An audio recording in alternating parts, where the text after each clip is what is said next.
quelle est la situation des dossiers d'indemnisation à La Réunion. Est-ce que l'indemnisation à La Réunion est pareille à la métropole? Le constat que nous faisons pour l'instant, c'est qu'effectivement, les personnes sont, semble-t-il, beaucoup moins indemnisées à La Réunion qu'en métropole. Et c'est ça qui a amené la raison d'être de notre association.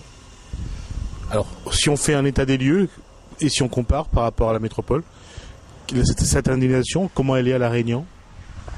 On veut répondre à deux besoins que l'on constate aujourd'hui non satisfaits. Un, mettre en place une expertise, une assistance médicale pour les familles victimes des accidents et qui doivent effectivement subir une expertise. Et deuxièmement, accompagner ces personnes par des avocats experts spécialisés dans toutes les procédures juridiques, qu'il s'agisse amiables ou contentieuses.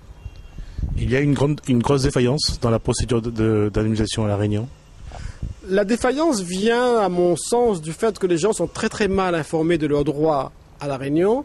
Et quand bien même ils le seraient, comme je viens de le dire tout à l'heure, ils n'ont pas les spécialistes indépendants pour les accompagner. Donc oui, effectivement, il y a un problème structurel dans les procédures d'indemnisation à La Réunion. Qu'est-ce que vous et votre association apportez dans cette procédure d'indemnisation? Nous, on apporte d'un premier temps une information, c'est-à-dire on explique aux victimes leurs droits, on identifie les voies de recours possibles et on met à leur disposition, dans des conditions très simples, l'expertise médicale et l'expertise juridique jusqu'à la conclusion de leur dossier.